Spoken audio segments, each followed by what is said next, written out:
rest in peace to George Floyd. Was his sickening death a calculated, premeditated killing? No. Let's just dead that shit right there. I think the altercation was organic. It wasn't staged. Like, tons of people are already on YouTube saying, like, no, what are you guys talking about?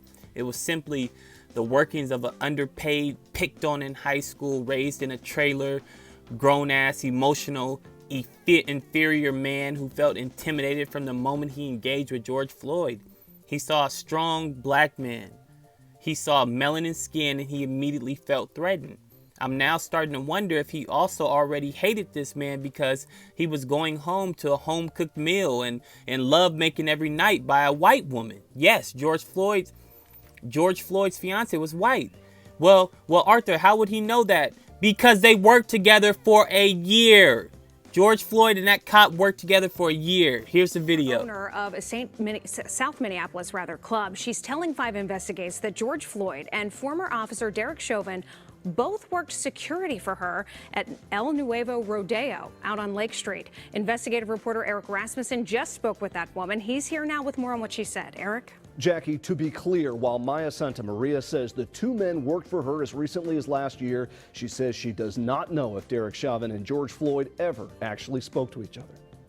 The first time she saw this video, Maya Santa Maria says it took her a moment to make the connection. Because my friend sent it and said, this is your guy, the guy who used to work for you. And I kept saying, it's not him. And then they did the close-up.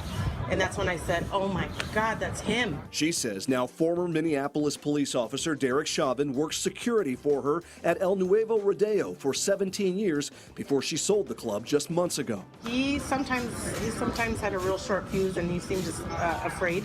When there was an altercation, he always resorted to pulling out his mace and pepper spraying everybody right away, even when I felt it was unwarranted. Even more surreal, Santa Maria says, is that George Floyd, the man pinned under Chauvin's knee on Monday night, worked for her too. I didn't recognize George as one of our security guards because he looked really different lying there like that. And it wasn't until I saw the pictures of him come up, then it snapped, and one of my employees said, look, Maya, he worked for us. Both men who worked security for the same club before their final encounter that left one dead and the other at the center of national outrage.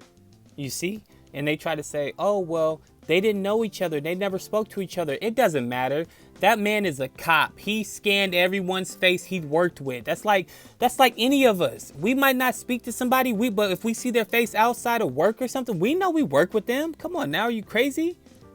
So does that mean that the elite had no hand in this? No, they may have not staged the entire thing, but see, this is how they work. Like Hillary Clinton said about COVID, it'd be a shame to waste a pandemic. These are the times they pass new bills, new laws, take advantage of the people, get crisis funding, etc. So same would go with this killing. They would come in, they infiltrate the people by sending in their own agents to blend in among them.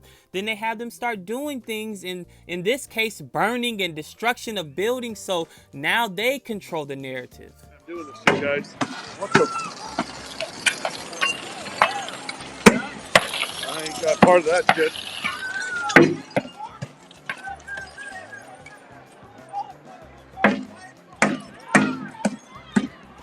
Dude. Oh, I zoomed in. I'll zoom out a little bit. Those cops will come for you if you're pulling that crap.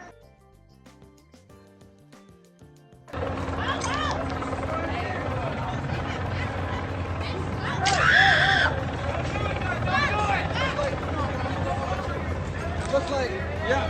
So as you can see, the auto goes. Guy just came with a hammer and smashed the windows. I'm gonna fight you right now. You wanna go? What's up? Somebody hold my blunt. Hey! Somebody hold my blunt. I'm gonna keep it up. Hey! Are you a fucking cop? What's up?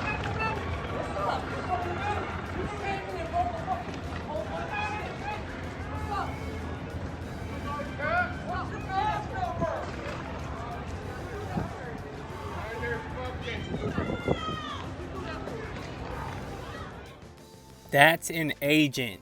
Who is that? Who breaks a glass and tries to just casually walk away?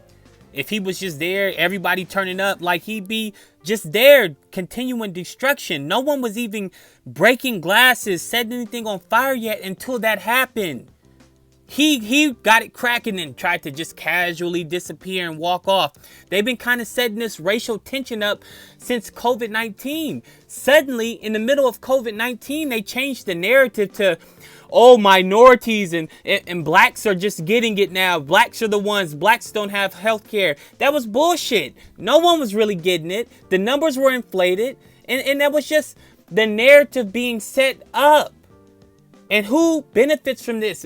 Millions of people. Millions of billionaires and elite benefit from crisis. The media is benefiting from crisis. Their ratings were just through the roof with COVID. How do they keep that continuing? Shit, here's the perfect opportunity.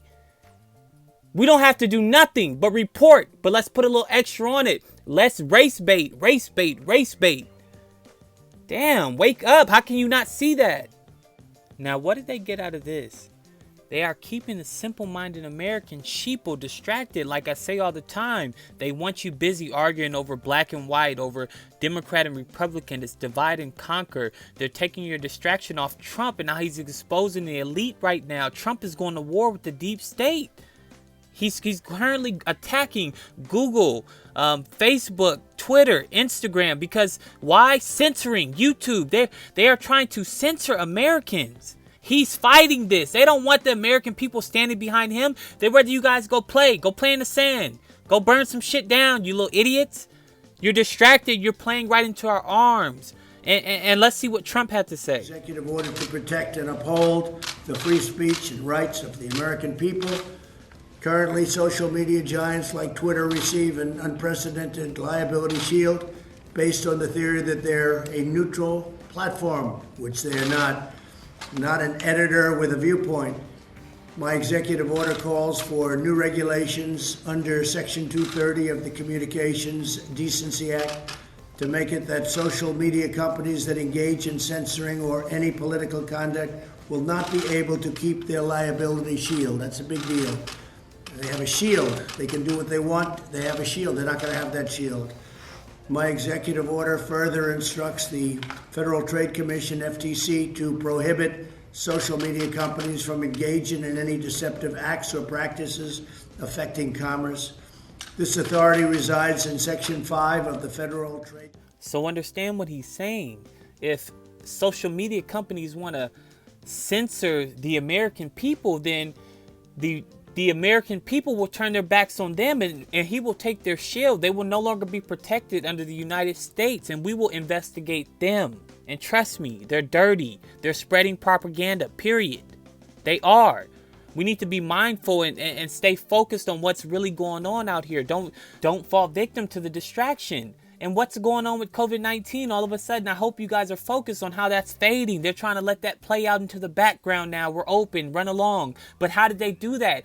They distract us. Like they take one event, and how do they get our focus off of that one event? They come with a bigger event. One that's going to be play on our emotions. One that's going to play on our rage. That's how that's done. And the American people are doing good right now. We're focused. We just got through that fucking failure, the coronavirus. It was a failure.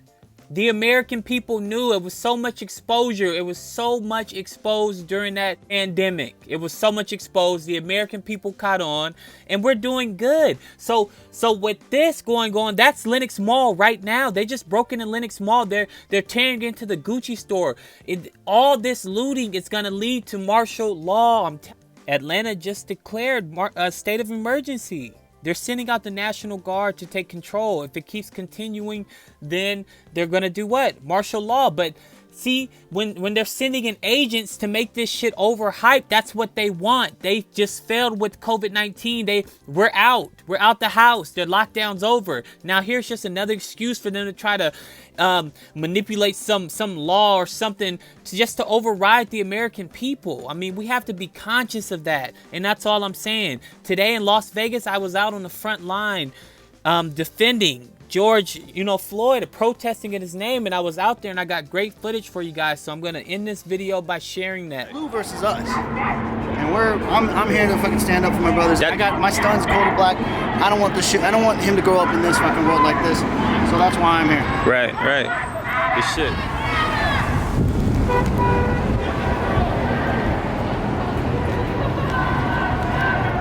Black lives matter! Black lives matter! Black lives matter! Black lives matter! Black lives matter! Black lives matter! Black lives matter! Black lives matter! No justice! No peace! No justice! No peace! No justice! No justice! No peace! No peace!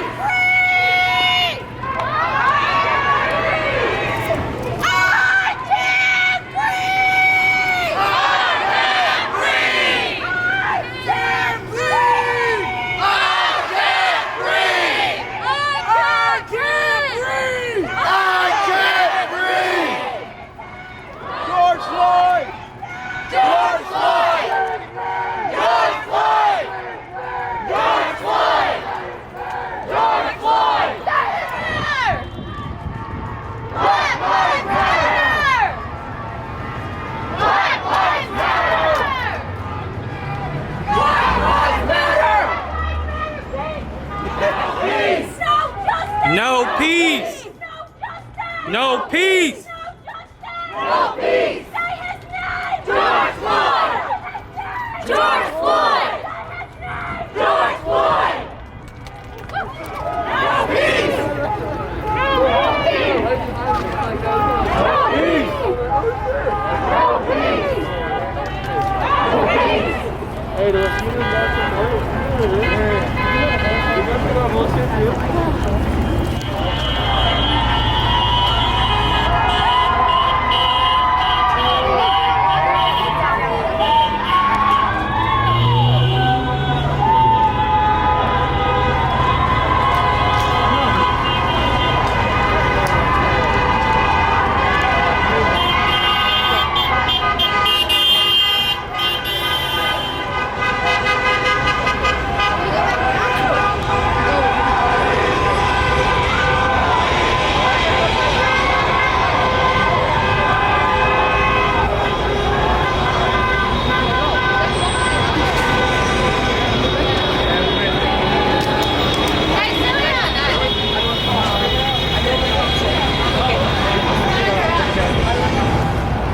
Las Vegas, I just want to know what you think about the murder, bro. It's unfair. His hands. Unjust? Unjust. His hands was in his pocket. It was not fair at all. So let me ask you, is this a distraction from something bigger? All this political shit we got going on right now?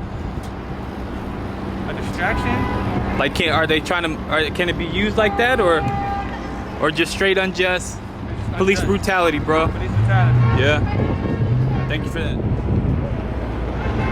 Fuck that. Stop traffic. Go ahead. How do you feel about the murder? Man, at times like these, we have to stick together as a unit, not just colors, not just. Because that's the distraction. Black versus white, red versus blue, you know? Right now, we're all dying. 100,000 people just died in the United States alone. About 1 million people worldwide died from this thing, and yet we still have to worry about the color of our skin and what direction we go in and what disposition you're in, and if that's going to get you killed. So since this has happened, are they trying to manipulate it to distract us off the, you know, what you were just talking about, all the political shit that's unfolding right now? Yes, I believe that at this point, they're trying to waylay us from what really matters by putting us back in time to shit that we've already dealt with over and over and over and over again. Yeah. Because they know that this is what gets us riled up. This is the distraction, yes. They know this is what gets us riled up. And so, yes, I'm protest. Yes, I'm a march. Yeah, my dad is 67. There's no reason that I should be fighting here, protesting for the same things that my dad was protesting for when he was my age. Right on. Precisely. You know, he's 67. He's seeing me go through the same things that he went when he was younger. And yeah, it's better, but we're still here. We're still having to protest for a black man being murdered for nothing. For nothing. Innocently. Right on, guys. So you see, guys, I was on the front line. I can tell you, and if you've been watching the news and seeing, or just on social media, seeing the riots and the protests in different cities, like there's plenty of white people out there. It's not about black or white. It's just about wrong or right. It's about racism still in America. And that's so we don't still need to be fighting about that in 2020. You know, we should have came to a conclusion with that, but they know it's a trigger and they like to pick at those wounds. But we have to be smart and we have to stand together, and we have to stay focused on what's really going on. I am disgusted with this killing, this murder in broad daylight. I'm disgusted. It's just sick, and it's just people still out there like that, and those are the people that we should be against. Like, comment, subscribe, share this video. I feel this is a good video. I know you guys are waiting to hear what I was gonna say, and I just waited a little bit because I wanted to let a little bit more information come out, and that's great. You guys are gonna be the first ones to even know. Like, Atlanta declared a state of emergency. You know, it's midnight right now while I'm recording this, so share this video and let's stick together out there.